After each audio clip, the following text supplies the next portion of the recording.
کربلا کربلا کربلا کربلا قائم کے دم سے آج بھی قائم ہے کربلا کربلا کربلا کربلا۔ اعوذ باللہ من الشیطان الرجیم، بسم اللہ الرحمن الرحیم۔ قائم ٹی وی کی محرم کی نشریات کے ساتھ آپ کا میزبان افتخار مہدی رضوی ایک مرتبہ پھر آپ کے سامنے ہم پروگرام لے کر آ رہے ہیں آپ کے سامنے، اور کربلا ایک مستقل تحریک جس پہ ہمارے ساتھ معزز مہمانان گرامی اس پروگرام میں شامل رہتے ہیں۔ پہلی محرم سے لے کر آج کی تاریخ تک ہمارے ساتھ معزز مہمانان گرامی میں ہمارے ساتھ جو شامل ہے قبلہ مولانا فرت موسوی صاحب، اور ان کے ساتھ ہمارے ساتھ شامل ہیں آج مولانا اجمال نقوی صاحب۔ ہمارے ساتھ اس پروگرام میں شامل رہتے ہیں ڈاکٹر نوید سید اور مولانا قبلہ امام حیدر زیدی صاحب، اور تجزیہ نگار وسیم نقوی صاحب بھی ہمارے ساتھ اس پروگرام میں شامل رہتے ہیں، لیکن آج ہمارے ساتھ موجود ہیں قبلہ مولانا فرت موسوی صاحب اور مولانا اجمال نقوی صاحب۔ ہمارا آج کا جو موضوع ہے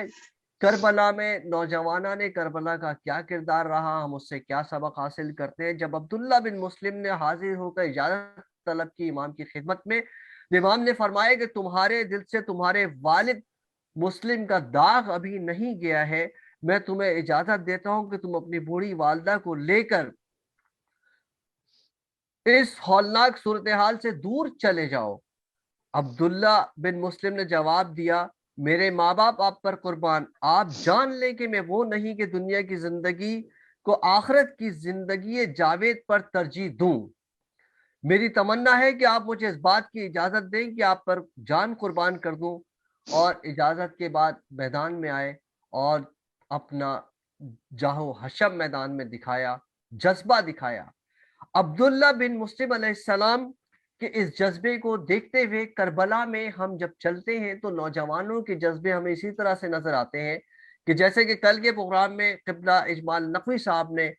تفصیل سے بیان کیا کہ حق جس طرف ہو ہمیں حق کی طرف چلنا چاہیے، چاہے اس کے لیے ہماری جان کیوں نہ قربان ہو جائے۔ آج ہم چلتے ہیں قبلہ اجمال نقوی صاحب کی طرف ہی،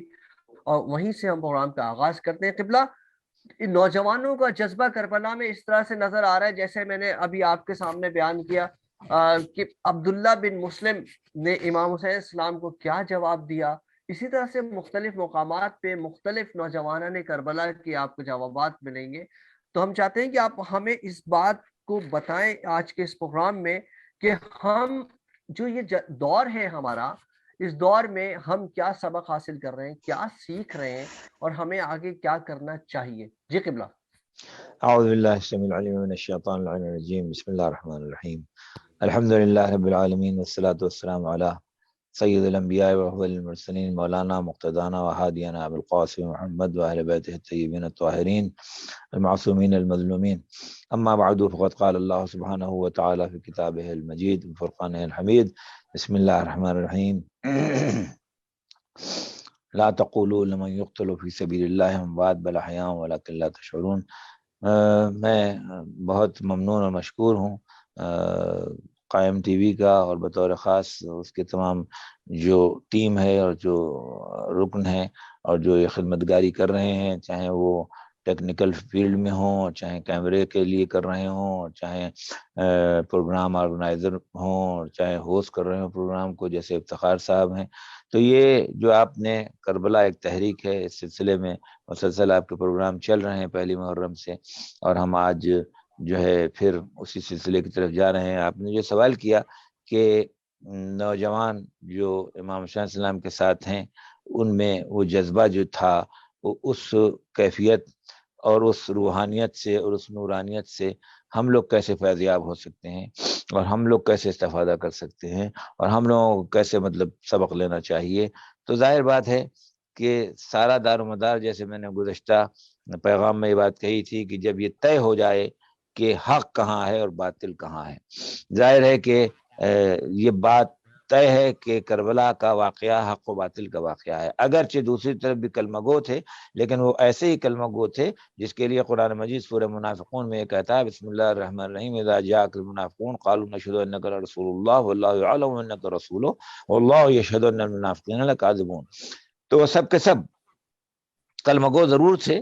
اور ایسے ہی جیسے سورہ منافقون میں کہا کہ اللہ کو علم ہے کہ یہ کہتے ہیں اور گواہی دیتے ہیں کہ آپ اس کے رسول ہیں، مگر اللہ کو علم ہے کہ آپ اس کے رسول ہیں، لیکن یہ جھوٹ بول رہے ہیں منافق. تو ظاہر بات ہے کہ وہ ان کے پاس جھوٹا شہادت اور جھوٹی شہادت اور جھوٹا کلمہ تھا، وہ لوگ جو مقابل پہ تھے. اور یہ بات طے ہو چکی تھی کہ امام حسین علیہ السلام کے مقابل پر اور وقت کے امام کے مقابل پر جو لوگ آ جائیں اور سرداران جنت میں سے ایک سردار سے بیعت کا طلبگار ہو جائیں، تو پھر ظاہر ہے کہ وہ باطل کے راستے پر ہیں. اور وہ امام حسین علیہ السلام جن کے لیے پیغمبر اسلام نے فرمایا تھا کہ ان الحسین مصباح الہدی و سفینۃ النجاہ، کہ وہ ہدایت کے مصباح ہیں، چراغ ہیں اور سفینہ نجات ہیں. تو ظاہر بات ہے کہ پیغمبر اسلام کی یہ احادیث یوں ہی تو نہیں کہی گئی تھی، بتایا گیا تھا کہ اس کے مقاصد کیا ہیں اور امام حسین السلام کی شخصیت اور ذات اقدس کیا ہے. لہذا ان کے ساتھ جو نوجوان تھے وہ نوجوان سب یہ جانتے تھے کہ یہی راستہ حق کا راستہ ہے، اس لیے انہوں نے یہ طے کر لیا ہے کہ وہ امام حسین علیہ السلام کا ساتھ دیں گے، چاہے وہ شب عاشور میں امام حسین علیہ السلام کا چراغ بجھا دینا ہو، چاہے بیعت اٹھا دینا ہو، چاہے آپ کا سوال کرنا ہو کہ تم کیوں نہیں گئے اور تم کیوں نہیں گئے. یہ جوانوں ہی سے سوال ہو رہا تھا. تو آپ اندازہ لگائیے کہ جیسے ابھی افتخار نے کہا کہ عبداللہ ابن مسلم نے جو جوابات دیے، تو آپ کو ہر موقع کے اوپر یہی ملے گا کہ وہ جوانان جو ہیں وہ اسی طریقے سے امام حسین السلام کا ساتھ دیتے ہوئے آپ کو دکھائی دیں گے. حضرت قاسم ابن حسن بہت چاہتے ہیں کہ اجازت مل جائے، مگر اجازت نہیں ملتی ہے. یعنی جب میدان کارزار میں جان دینے کے لیے امام حسین السلام پر اجازت نہیں مل رہی ہے تو پریشان حالی ہے. اتنے پریشان ہیں کہ ماں بھی پریشان ہے اور بیٹا بھی پریشان ہے. اور حضرت ام فروا امام حسین السلام کے پاس تشریف لاتی ہیں اور کہتی ہیں کہ آپ اجازت نہیں دیتے، اور آپ نے فرمایا کہ میرے بھائی کی نشانی ہے، میں کیسے اجازت دوں. لیکن حضرت قاسم کو وہ بات یاد آ جاتی ہے کہ بابا نے ایک تعویذ باندھا تھا. مسلسل مجالس میں سنتے ہیں، واقعات دہرانے کا مقصود نہیں ہے، لیکن یہ بتانا مقصود ہے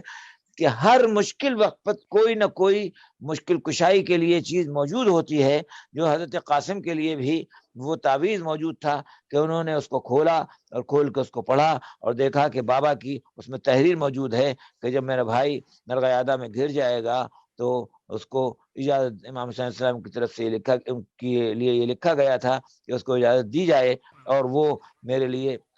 ریپرزینٹ ہوگا، ریپرزینٹیٹیو ہوگا میرا، اور جائے گا چونکہ میں اس وقت موجود نہیں ہوں گا. تو ظاہر بات ہے کہ یہ جذبہ جناب قاسم میں اس کم سینی میں بالکل، یعنی ابھی نوجوانی جو ہے شروع ہو رہی تھی، لیکن وہ جذبہ موجود تھا. تو یہ جذبہ ہمیں کیا سکھاتا ہے کہ کبھی بھی ہارنا نہیں چاہیے انسان کو. کسی پریشانی میں مبتلا ہو، کوئی کیفیت ہو، کوئی ابتلا ہو، کوئی آزمائش ہو، کوئی مشکل ہو، لیکن ہر چیز کے لیے انسان کو وہ چیز تلاش کرنا چاہیے کہ مشکل کشا سے رجوع کی جائے. اور وہ مشکل کشائی کرنے کے لیے چاہے وہ امام حسین السلام مشکل کشائی کریں، چاہے ابو الفضل علیہ السلام کریں، اور یا امام علی علیہ السلام کریں، لیکن ہر موقع پر انسان کو کبھی ہار نہیں تسلیم کرنا چاہیے، جبکہ وہ یہ جانتا ہے کہ حق ہے اور وہ حق کے اوپر گامزن ہے. دیکھیے دوسری طرف جناب علی اکبر دکھائی دیتے ہیں کہ بار بار حضرت علی اکبر اجازت چاہتے ہیں اور اجازت نہیں ملتی ہے. اور یہاں تک کہ پھر امام حسین السلام آئے اور ان کو سر سے پیر تک دیکھا، اور امام حسین علیہ السلام نے پھر نانا کا ماما سر پہ رکھا، بابا کی آبادوش، نانا کی آبادوش پہ ڈالی، اور یہ کہا کہ جاؤ ماں سے اجازت لے آؤ اور پھوپھی سے اجازت لے آؤ. اب جناب علی اکبر یہ جانتے ہیں کہ اجازت ملنا پھوپھی سے اتنا آسان نہیں ہے، اس لیے کہ انہوں نے پرورش کیا ہے، لیکن وہ کیفیت اور وہ چیز جناب علی اکبر موجود ہے کہ پھوپھی کے زانوں پہ سر رکھ کے اور گفتگو کرتے ہیں کہ آپ یہ بتائیے کہ اگر ہماری دادی آپ سے یہ سوال کریں کہ آپ نے ہمیں بچا لیا اور ان کے فرزند کو جو ہے انہوں نے جان دے دی، تو آپ کے پاس کیا جواب ہوگا؟ تو دیکھیں ایسی بات کہنا جناب زینب کے لیے کتنا دشوار گزار تھا کہ آپ نے کہا کہ تم نے وہ بات کہہ دی ہے کہ میں تمہیں اجازت دیتی ہوں کہ جاؤ، شاید تمہارے چلے جانے سے میرا ماجایا بچ جائے. تو یہ سب جذبات اور یہ سب چیزیں دکھائی دیتی ہیں کہ وہ نوجوان کس طرح کا جذبہ رکھتے تھے. میں پھر عرض کروں گا کہ وہ جذبات اور وہ نوجوان جو امام حسین علیہ السلام کے ساتھ تھے، جو انہوں نے کردار پیش کیے، جو وفاداری انہوں نے پیش کی، یہی وفاداری ان کی چونکہ وقت کے امام کے ساتھ تھی، دین و شریعت کے ساتھ تھی، رسول اللہ کی رسالت کے ساتھ تھی، ائمہ کی امامت کے ساتھ تھی، لہذا ہم کو یہ چاہیے کہ وہی وفاداری ہمارے پاس بھی موجود ہو، اور ہم دعویٰ کرتے ہیں، زبانی دعویٰ نہ ہو اس وفاداری کا، چاہے وہ شریعت ہو، چاہے وہ عمل صالح ہو، اور چاہے وہ امام حسین علیہ السلام کی عزاداری ہو، اور چاہے وہ مجلس و ماتم ہو، کوئی کیفیت ہو جس کے اندر ہم یہ سوچیں کہ وہ جذبہ ہم میں موجود رہے اور ہم ان کے وفادار رہیں، اور تاکہ اس وفاداری سے پھر ہماری عاقبت بخیر ہو سکے۔ جی قبلہ، آپ نے بڑی تفصیل کے ساتھ ہمیں جو ہے کربلا کے واقعات سے لے کر نوجوانوں کا کردار، ہمیں کیا سیکھنا چاہیے، یہ آپ نے انتہائی تفصیل سے ہمیں بیان کیا۔ ہم چلتے ہیں قبلہ فرج موسی صاحب کی طرف۔ قبلہ، ایک سوال اس میں یہ آ جاتا ہے کہ ظاہر ہے کہ یہ جذبے اور یہ احساسات خود بخود تو پیدا نہیں ہوتے ہیں، اس کے پیچھے کوئی نہ کوئی ہاتھ ہوتا ہے، یا تو ماں کی تربیت ہوتی ہے، یا آپ کے قبیلے کے اثرات ہوتے ہیں، یا آپ کے اوپر جو ہے نا آپ کے خاندانی اثرات ہوتے ہیں، کچھ خون کے اثرات ہوتے ہیں، یا آپ کے ماحول کا بھی اس پہ اثر ہوتا ہے۔ جس طرح سے کربلا کے نوجوانوں نے اپنا کردار ادا کیا ہے، اس میں جناب قاسم، جناب اونا محمد شہزادہ علی اکبر سے لے کر اور دیگر عبداللہ بن مسلم علیہ السلام کا میں نے ذکر کیا، اسی طرح سے آپ کو مولا عباس کے بھائی، جتنے بھی کردار کربلا میں نوجوانوں کے رہے ہیں، وہ ظاہر ہے کہ مختلف جو ہے سبق سکھاتے اور بتاتے ہیں۔ قبلہ، میں آپ کی طرف آیا ہوں ایک سوال، اور پھر ہم ظاہر ہے کہ آج کا پروگرام ہم نے تھوڑا سا مختصر بھی رکھا تھا نوجوانوں کے بارے میں، پھر ہم کل کے پروگرام میں تفصیل سے انشاءاللہ گفتگو کریں گے کہ کیا کربلا میں نصرت امام کو لبیک کہنے والے جو نوجوان تھے، ان کے اوپر کیا ان تربیت کا اثر تھا کہ وہ امام کی صف میں شامل ہوئے؟ جی قبلہ۔ اعوذ باللہ من الشیطان اللعین الرجیم، بسم اللہ الرحمن الرحیم، الحمد للہ رب العالمین، والصلاة والسلام علی محمد المصطفیٰ علیہ الصلاة والسلام، اما بعد، بسم اللہ الرحمن الرحیم، لقد خلقنا الانسان فی کبد۔ اللہ تعالیٰ قرآن پاک میں اس کا تذکرہ کر رہا ہے، اور یہی اہل بیت علیہ السلام کی تعلیمات ہے جو ہمارے نوجوانوں تک پہنچانے کی ضرورت ہے کہ اتنی بڑی قربانی دینے کے لیے کیوں تیار ہوئے۔ اس میں پورا ذہنی تیاری کی ایک ضرورت ہوتی ہے۔ اس میں یہ بتانا پڑتا ہے کہ یہ جو دنیا ہے یہ گزرنے والی دنیا ہے، یہ دنیا ایسی نہیں ہے کہ جو مختصر یعنی ہر وقت کے لیے پائیدار ہو اور اس کے لیے انسان اپنی زندگی کو ختم کر دے۔ یہاں یہ سمجھایا جا رہا ہے، اور یہ بہت ضروری ہے ہمارے لیے، کہ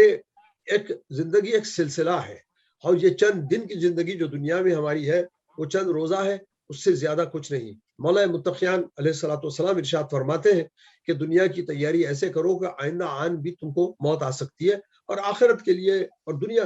کے لیے تیاری ایسی کرو کہ جیسے تم یہاں بہت دن رہنے والے ہو، آخرت کے لیے ایسے کہ بہت جلد موت آ سکتی ہے۔ تو جزاک اہل اللہ، بیت کے جزاک پاس اللہ، جزاک اللہ۔ اہل بیت کے پاس موت کا تصور نہیں ہے۔ یہ بڑی مشکل ہے سمجھنا کہ ان کے لیے یہ ہے کہ ایک جگہ سے دوسری جگہ منتقل ہونا ہے، انتقال جو کہتے ہیں، تو ان کے لیے کوئی مشکل نہیں ہے کہ اس دنیا میں رہیں یا امام حسین علیہ السلام کے ساتھ جا کر دوسری دنیا میں آباد ہو، کیونکہ پورا سلسلہ ہونے والا ہے۔ یہ جو نوجوان یہ مولا امام حسین علیہ السلام کے ساتھ تھے، ان کی پوری زندگیاں ہیں، ان کی زندگیاں گزرنے والی ہیں، پورے وہ جوان بھی ہوں گے، ان کا ازدواج کا بھی سلسلہ ہوگا جس میں معصومین علیہ السلام، نوے امام علیہ السلام کے لیے بھی بتایا جاتا ہے نکاح پڑھیں گے۔ تو ایک پورا سلسلہ ہے حیات کا، یہ منقطع نہیں ہونے والا ہے۔ یہ اگر ہم اپنی قوم میں اس چیز کو رائج کر دیں اور سمجھا سکیں آئندہ آنے والی نسل کو کہ تمہاری یہ مختصر زندگی جو ہے یہ ایک کڑی ہے جو سلسلہ چل رہا ہے، جو حضرت آدم علیہ السلام کے بعد سے شروع ہوا ہے۔ ہم چند دن کے لیے اس دنیا میں آئے ہیں، چند منٹوں کے لیے، تو پھر موت کی کوئی اہمیت نہیں رہتی۔ ہم نے یہ دیکھا ابھی کلمہ پڑھنے کے اوپر چند سال پہلے قتل کیا جا رہا تھا، تو نوجوان ایک کے بعد ایک کئی ماشاءاللہ آئے اور انہوں نے کلمہ لا الہ الا اللہ محمد رسول اللہ علی ولی اللہ، جیسے علی ولی اللہ کہا ان کی گردن کاٹی گئی۔ تو آپ سمجھتے ہیں کہ دوسرے لوگ ڈر گئے، اور کئی لوگ ساتھ کھڑے ہوئے تھے، وہ تیار تھے، ان کا معلوم ہے علی ولی اللہ کہیں گے تو گردن ماری جائے گی، مگر ان کو کوئی مشکل نہیں ہے وہ گردن کا مارا جانا، کیونکہ وہ تصور کرتے ہیں فوراً ہم دوسری جگہ منتقل ہوں گے۔ جیسا کہ بعض اشعار میں بھی شاعر نے کہا ہے کیا جلد گئے سوئے ارم دار فنا سے، سوکھا جو پسینہ بھی تو جنت کی ہوا سے. یعنی اتنی جلد جنت مل جاتی ہے، یہ تصور ہے. تو یہ نوجوانوں کے لیے موت کا جو تصور تھا وہ ایک سلسلہ تھا، یہاں پر ختم ہو کر فوراً وہ شہادت کی وجہ سے دوسری دنیا میں شروع ہونے والا ہے. وہاں پر ائمہ اطہار بھی ہیں، وہاں پہ اگر چھوٹے بچے ہیں تو ان کی تربیت جناب سیدہ سلام اللہ علیہ کرتی ہے، اس سے بڑے ہو تو حضرت ابراہیم علیہ السلام کرتے ہیں. تو جب تک کہ ہم اپنی قوم کے نوجوانوں میں یہ چیز کا جذبہ پیدا کرتے رہیں گے کہ پہلے تو انسان کو تکلیف میں ہی خلق کیا گیا ہے، اللہ تعالیٰ کہہ رہا ہے کہ تکالیف ہے رہیں گی. کسی نے دعا کر دی کہ میرے دوست کی پوری تکالیف ختم ہو جائے، تو مولا متقیان علیہ السلام نے فرمایا تو اس کی موت کی دعا کر رہا ہے، کیونکہ انسان جب تک ہے تکالیف میں ہے. تو یہ تکالیف کا ایک سلسلہ تھا جو کربلا معلیٰ میں ایک جگہ جمع ہوا تھا، اور وہاں پر امام حسین نے ایسی تربیت کی تھی نوجوانوں کی بھی کہ وہ یہ سمجھ رہے تھے کہ یہ جو حیات منقطع ظاہرہ ہونے والی ہے شہادت کی وجہ سے، تو وہ زندہ بھی رہیں گے، ان کا سلسلہ حیات بھی چلے گا.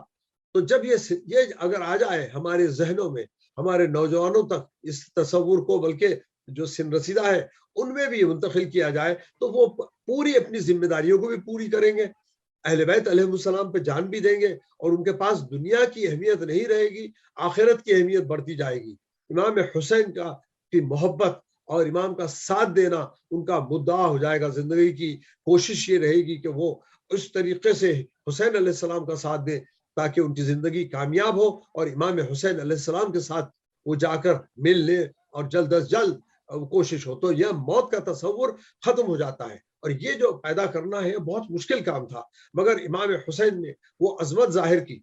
اور یقیناً خاندان نبوت کے وہ شہزادے تھے، ان کے پاس کوئی مشکل ہی نہیں رہی، ان کو کبھی سمجھانے کی ضرورت نہیں ہوئی کہ جانا ضروری ہے، جان دینا تم لوگوں کا ضروری ہے. اور ان کو معلوم تھا کہ جان چلی جائے گی،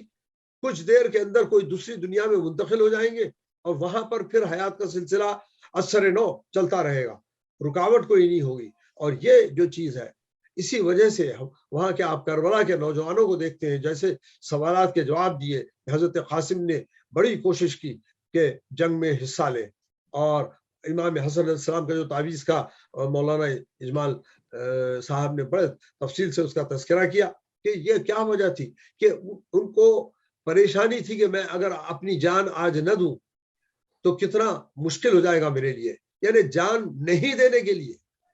یہ ہو رہا تھا، یعنی شہادت کا اتنی خواہش بڑھ چکی تھی کہ امام حسین پہ جان دے دیں گے تو کون سا وہ ہوگا، ہم دوسری جگہ منتقل ہو جائیں گے، کیونکہ حیات تو ختم ہونے والی ہے. اور یہ اگر تصور ہمارا، اور مجھے خوشی ہوتی ہے کہ امام حسین کی مجالس میں آنے والے لوگ اور وہ ہیں، ان سے جب بھی آپ سوال کریں تو کہتے ہیں کیسے ہیں، تو کہتے ہیں الحمدللہ کہتے ہیں، تکلیف میں بھی ہو، بیماریوں میں بھی ہو، الحمدللہ کہتے ہیں، اللہ کی تعریف کرتے ہیں. اور دوسرے جب ملتے ہیں اور جاتے ہیں اور آخری وقت ملاقات کرتے ہیں تو یہی کہتے ہیں کہ انشاءاللہ اگر حیات ہو تو آپ سے ملاقات کریں گے. یعنی ان کے پاس کوئی پریشانی نہیں ہوتی کہ میں اس درمیان میں دنیا سے چلا جاؤں، کیونکہ امام رضا علیہ السلام ارشاد فرماتے ہیں کہ انسان کو موت کے لیے ایسے تیار ہو کہ اگر ایک مومن کچھ دیر کے لیے سامنے سے چلا جائے، اتنا کہ ایک گھوڑا ایک درخت کے اطراف ایک کعوہ ایک سرکل لگا کے آئے، اتنی دیر کے بعد بھی مومن سے ملے تو یہ سمجھو کہ اس کو نئی حیات ملی ہے، اس کو سمجھو کہ وہ بچ کے آیا ہے. اور یہاں ہم جانتے ہیں کچھ ایسے بھی مومنین ہیں جو ماشاءاللہ مومن ہوئے ہیں اور اپنے اصل مذہب کی طرف کرسچینٹی سے آئے ہیں، کہ جب بھی وہ ملاقات کرتے ہیں تو سلام کرنے کے بعد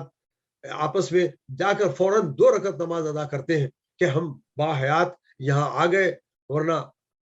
راستے میں حادثہ ہو سکتا تھا، ہماری جان چلی جا سکتی تھی. تو وہ 2 رکعت 1 منٹ ہی صحیح اللہ کا شکر ادا کرتے ہیں نماز کے ذریعے کہ مومنین سے میں نے ملاقات کی. تو یہ جو حیات کا تصور ہے وہ پیدا ہو چکا تھا. امام حسین علیہ السلام نے اپنے اصحاب میں وہ چیز پیدا کر دی تھی جس ہے اس سے پہلے بھی تذکرہ ہوا کہ نہ بھوک اور پیاس کا مشکلات تو تھیں، مگر وہ قوت برداشت پیدا ہو جاتی ہے. کہتے ہیں امام حسین علیہ السلام کے لیے کھانے اور پانی کے لیے ہم پریشان، امام کو اس کے لیے کہیں، ہم تو آخرت کی منزلیں ان سے چاہتے ہیں. یہ تو چھوٹی سی چیز ہے. اور جب تک کہ جتنا بھی ان کا ساتھ دے، ان کا جسم ساتھ دے، وہ بھوکے اور پیاسے رہیں گے اور رہے وہ لوگ. اور الحمدللہ نہ ان کے ذہن پہ کوئی اثر ہوا نہ کوئی متاثر ہوئے، کیونکہ اتنا بڑا ذہن میں اتنی بڑی قربانی کا تصور پیدا ہو چکا تھا کہ یہ کھانا اور بھوک و پیاس کی اس کو کوئی اہمیت ہی نہیں رہی تھی، بلکہ آپس میں مزاح کر رہے تھے. یعنی صبح عاشور آپس میں مزاح کر رہے تھے امام حسین علیہ السلام کے ساتھ ہی. اور ہم نے یہی دیکھا کہ یہاں پر جنگ جب ہو رہی تھی اور جبا کا عالم تھا، عراق نے حملہ کر دیا تھا مومنین کے اوپر، تو وہاں ان کا یہ عالم تھا کہ وہ تیاری کر رہے تھے، اپنے ان کے بال درست کیے جا رہے تھے، شہادت کے لیے جا رہے ہیں، مگر ان کو پورا یقین تھا کہ وہ انشاءاللہ جنت میں جانے والے ہیں. تو یہ جو کانفیڈنس جو پیدا ہوتا ہے، اور یہی وہ کربلا کا مقصد ہے، اور یہ پورے معصومین میں امام حسین کا یہ کمال ہے کہ اس چیز کو ایسا زندہ کر دیا کہ آج بھی ہم کبھی تذکرہ ہم پریشانی نہیں کرتے، مشکلات میں بھی ہم امام حسین کی یاد میں وقت گزار کے یہ بتلاتے ہیں، امام کو یاد کر کے ہر سال یہ بتلاتے ہیں کہ بڑی سے بڑی تکلیف ہو اور اس میں ہم حصہ لیتے ہیں. میں نے یہاں دیکھا لوگوں کو کہ برف کے عالم میں بغیر کسی قسم کا جوتا پہنے ہوئے وہ جلوس میں شامل ہوتے ہیں. کتنی بڑی طاقت پیدا ہو جاتی ہے. یعنی دوسرے عام حالات میں ہو وہ تو ان کے تو پیر فریز ہو جائیں، مگر کچھ نہیں ہوتا وہ، کیونکہ یہ تصور جو پیدا کر دیتا ہے. تو اور یہی وہ وجہ ہے کہ جب آپ دیکھتے ہیں کہ اربعین کے لیے 40 ملین لوگ جمع ہو، 40 ملین، اور وہاں جا کر اور عقیدہ ہمارا پختہ ہوتا ہے کہ نہ کھانے کی مشکل ہے نہ پانی کی مشکل ہے، تو جو جنت کا سردار ہے، جو جنت میں لے جانے والا ہے، اگر دنیا میں وہ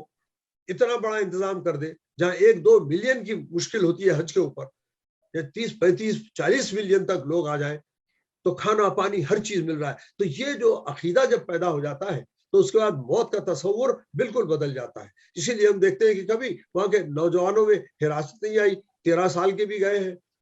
اور محمد علیہ السلام بھی گئے. امن و محمد کا کیا تصور تھا؟ کہا کہ تم پانی کے قریب نہ جانا. تو آپ نے وہی کیا. حضرت امن محمد نے آخری وقت جو سوال کیا جب آئے ہیں آپ کو اٹھانے کے لیے، تو یہ پوچھا کہ کیا ہم پانی کے قریب تو نہیں ہے، کہ ہمارا رخ فرات کی طرف تو نہیں ہے، کیونکہ ماں نے کہا تھا کہ پانی کی طرف ہرگز نہ جائیں، کیونکہ یہ خاندان نبوت ہے، شجاعت اتنی تھی کہ پانی حاصل کر سکتے تھے، اور اگر کرتے تو پینا بھی ان کے لیے ٹھیک ہو جاتا. مگر شاعر کہنے والے نے کہا ہے، کسی نے پھینک کر چلو سے پانی، حضرت عباس نے پیاس کو دریا کیا، دریا کو پیاسا کر دیا.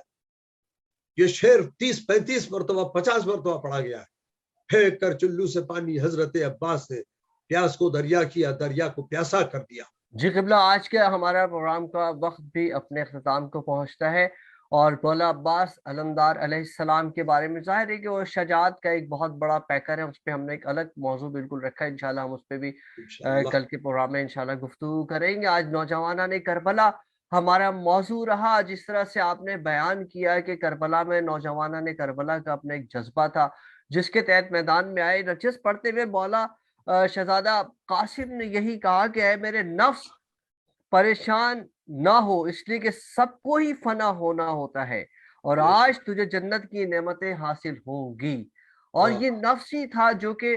ظاہر کے کربلا کے میدان میں نوجوانوں کو لے کر آیا، قربانی کی. اور انہی نوجوانان کربلا کو دیکھتے ہوئے جیسا کہ آپ نے بیان کیا کہ آج بھی کئی مقامات پہ آپ کو نظر آتے ہیں کہ زلفیں سنوار کے تیار کر کے، جبکہ انہیں پتا ہے کہ شاید ہم قتل ہو جائیں، شاید ہم مارے جائیں، لیکن حق کا راستہ نہیں چھوڑتے اور اپنی جان کا نذرانہ پیش کر دیتے ہیں. ہم بہت ہی ممنون و متشکر ہیں قائم ٹی وی کی جانب سے قبلہ مولانا فرحت موسوی صاحب کے، قبلہ مولانا اجمال نقوی صاحب کے، کہ ہمارے آج کے اس پروگرام میں شامل رہے.